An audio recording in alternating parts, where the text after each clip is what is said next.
आप सबको मेरा प्यार भरा नमस्कार। आज की इस क्लास में हम लोग मेरे संग की औरतें क्लास 9 हिंदी है के एनसीईआरटी के सॉल्यूशन को देखेंगे। तो चलिए शुरू करते हैं। मैंने इसमें कोशिश किया है कि आप आंसर कैसे लिखें उसके ऊपर विशेष ध्यान दें, क्योंकि ज़्यादा शब्दों में लिखने पे गलतियां होती हैं और हमको नंबर पूरा नहीं मिलता है। तो प्रश्न एक है कि लेखिका ने अपनी नानी को कभी देखा भी नहीं, फिर भी उनके व्यक्तित्व से वे क्यों प्रभावित थीं। इसका उत्तर है कि न देखे होने के बावजूद लेखिका अपनी नानी के व्यक्तित्व से प्रभावित थी, क्योंकि उनके नाना के अंग्रेजी जीवन शैली के बावजूद उनकी नानी ने अपनी भारतीय जीवन शैली को नहीं छोड़ा और न ही नाना से कभी कोई शिकायत किया। साथ ही अपनी बेटी का विवाह देशभक्त से करवाने की इच्छा जाहिर कर अपने राष्ट्र प्रेम का परिचय भी दिया। तो हमने इस पाठ में अच्छे से समझा है कि लेखिका की जो नानी थी वो कभी भी नाना के जीवन में हस्तक्षेप नहीं करती थी, न ही उन्होंने अपने जीवन शैली में कोई परिवर्तन किया, लेकिन अपने सहज व्यवहार के कारण आखिरकार उन्होंने उनके नाना से अपनी पुत्री का विवाह किसी स्वतंत्रता संग्राम सेनानी से करवाकर अपनी इच्छा को मनवा लिया। प्रश्न 2 है, लेखिका की नानी की आज़ादी के आंदोलन में किस प्रकार की भागीदारी रही। तब हमने इसके पहले के प्रश्न में अच्छे से समझा है, उसी के हिसाब से उत्तर लिखेंगे कि लेखिका की नानी ने अपनी मृत्यु को निकट देखकर स्वतंत्रता सेनानी प्यारेलाल शर्मा को बुलवाया, उनसे वचन लिया कि उनकी बेटी का विवाह आज़ादी के सिपाही से ही वे करवाएं। साथ ही नाना की तरह अंग्रेजी जीवन शैली न अपना कर भी लेखिका की नानी ने आज़ादी के आंदोलन में अप्रत्यक्ष भागीदारी किया। तो देखिए, लेखिका की नानी जो थी वो स्वतंत्रता सेनानी तो नहीं थी, लेकिन उसका दृढ़ इच्छा था कि उसकी आने वाली पीढ़ी जो है इस कार्य में संलग्न हो जाए। इस हेतु उन्होंने अपनी पुत्री का विवाह देशभक्त से करवाया। साथ ही साथ उन्होंने अंग्रेजी जीवन शैली वाली पति के साथ में रहते हुए भी कभी भी भारतीय जीवन शैली को नहीं त्यागा। इस प्रकार से उन्होंने आज़ादी के आंदोलन में अपनी भागीदारी किया। प्रश्न 3 है, लेखिका की माँ परंपरा का निर्वाह न करते हुए भी सबके दिलों पर राज करती थी, इस कथन के आलोक में। क है, लेखिका की माँ के व्यक्तित्व की विशेषताएं लिखिए। तो इसका उत्तर लिखेंगे कि लेखिका की माँ के व्यक्तित्व की निम्नलिखित विशेषताएं थीं। पहला है, उनमें आज़ादी का जुनून था। दूसरा, उनकी माँ घर का काम नहीं करती थी। तीसरा, वे अपना समय किताब पढ़ने और संगीत सुनने में बिताती थी। चौथा, सभी परिवार में उनका सम्मान करते थे। पांचवा, वे कभी झूठ नहीं बोलती थीं। और छठवां, वे एक की गोपनीय बात दूसरे को नहीं बताती थी। इन्हीं विशेषताओं के कारण लोग उनका सम्मान करते थे, भले ही वो घरेलू काम में दक्ष नहीं थीं या करना नहीं चाहती थीं। ख है, लेखिका की दादी के घर के माहौल का शब्द चित्र अंकित कीजिए। उत्तर है, लेखिका की दादी के घर में सादा जीवन उच्च विचार का माहौल था। उनकी दादी केवल 2 धोतियाँ अपने पास रखती थीं, तीसरी होने पर दान दे देती थीं। साथ ही जब लेखिका की माँ पहली बार माँ बनने वाली थी तो उनकी दादी की इच्छा थी कि पहला बच्चा लड़की हो। इसके साथ ही उनकी दादी के घर में सबको अपनी निजता रखने का अधिकार था। तो जैसे कि हम लोग पाठ में समझ चुके हैं कि इनकी दादी का घर भी अनोखा था, उनकी दादी माँ भी अनोखी थी। वो लीक से हट के चलने वाली महिला थी, रूढ़िवाद का विरोध करती थी और अपरिग्रह का पालन करती थी। साथ ही साथ उनके घर में सबको अपना जीवन जीने की आज़ादी थी, कोई एक दूसरे पर हस्तक्षेप नहीं करता था। प्रश्न 4 है, आप अपनी कल्पना से लिखिए कि परदादी ने पोतोहू के लिए पहले बच्चे के रूप में लड़की पैदा होने की मन्नत क्यों मांगी। तो इसके उत्तर में लिखेंगे कि परदादी ने पोतोहू के लिए पहला बच्चा लड़की पैदा होने की मन्नत निम्नलिखित कारणों से मांगी होगी। पहला, उनके मन में लड़का लड़की का भेद नहीं होगा।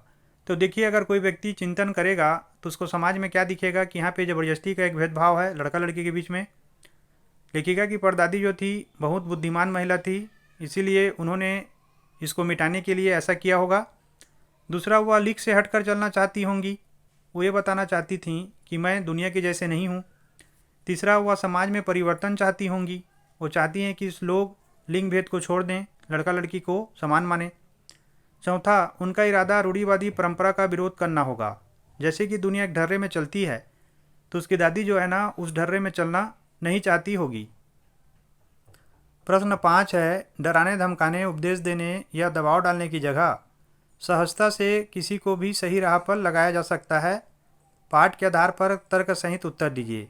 तो इसके उत्तर में लिखेंगे कि डराने धमकाने उपदेश देने या दबाव डालने के बजाय सहजता से भी कार्य किया जा सकता है। तो इस पाठ में देखिए, इस पाठ में सर्वप्रथम लेखिका की नानी ने अपने अंग्रेज भक्त पति का न साथ दिया और न विरोध किया, जिससे अपने अनुसार जीवन भी जिया और अंत में अपनी पुत्री का विवाह भी देशभक्त से करवा लिया। लेखिका के नानी ने सहजता के साथ अपना जीवन को जिया भी और साथ ही साथ अपनी इच्छाओं को भी पूरा कर लिया। अगर वो इसका विरोध करती तो उनका लक्ष्य कभी पूरा नहीं हो पाता। लेखिका की माँ ने अपने सरल सहज व्यवहार से बिना डराए धमकाए उपदेश या दबाव के चोर को पुत्र बना लिया, जिससे चोर चोरी छोड़ खेती करने लगा। लेखिका की बहन रेणु बीए की परीक्षा नहीं देना चाहती थी, लेकिन पिता के सहजता से कहने पर वह मान गई। तो देखिए, इस पाठ में इन उदाहरणों के द्वारा हम लोग समझ सकते हैं कि सहजता के द्वारा ही कार्यों को किया जा सकता है। डराने धमकाने, उपदेश देने या दबाव डालने से कार्य कभी पूरा नहीं होते हैं। प्रश्न 6 है, शिक्षा बच्चों का जन्मसिद्ध अधिकार है। इस दिशा में लेखिका के प्रयासों का उल्लेख कीजिए। तो इसका उत्तर होगा कि लेखिका ने कर्नाटक के बागलकोट में पाया कि वहाँ बच्चों के पढ़ने के लिए कोई अच्छा स्कूल नहीं है। विद्यालय खुलवाने के लिए जब वो कैथोलिक बिशप से मिली तो वो तैयार नहीं हुए। फिर उन्होंने अपने दम पर न केवल हिंदी, अंग्रेजी और कन्नड़ सिखाने वाला स्कूल खोला, बल्कि उसे कर्नाटक सरकार से मान्यता भी दिलवाई। इस प्रकार उन्होंने शिक्षा बच्चों का जन्मसिद्ध अधिकार है को साबित करने का प्रयास किया। प्रश्न 7 है, पाठ के आधार पर लिखिए कि जीवन में कैसे इंसानों को अधिक श्रद्धा भाव से देखा जाता है। पाठ के आधार पर हम कह सकते हैं कि रूढ़िवाद के विरोधी, दृढ़ निश्चयी, सच्चे, सहज, मृदुभाषी, सादगी पसंद और चुगली न करने वाले इंसानों को अधिक श्रद्धा भाव से देखा जाता है। लेखिका की नानी अपनी बेटी का विवाह देशभक्त से करवाने की बात कहकर पूज्या बन गईं। लेखिका की परदादी अपनी सादगी और लिंग भेद न करके श्रद्धा बनी। लेखिका की माता देश की आज़ादी के लिए काम करके, झूठ न बोल के और गोपनीय बात अपने तक रख के आदर का पात्र बनी। प्रश्न 8 है, सच अकेलेपन का मजा ही कुछ और है। इस कथन के आधार पर लेखिका की बहन एवं लेखिका के व्यक्तित्व के बारे में अपने विचार व्यक्त कीजिए। तो इसका उत्तर लिखेंगे कि सच अकेलेपन का मजा ही कुछ और है। यह कथन लेखिका की बहन रेणु और लेखिका के व्यक्तित्व के बारे में सटीक बैठता है। एक और जहां लेखिका की बहन रेणु अपने दृढ़ निश्चय और जिद के कारण स्कूल से पैदल आती थी, 9 इंच बारिश में भी पैदल पढ़ने जाती और स्कूल बंद देखकर वापस लौट आती थी।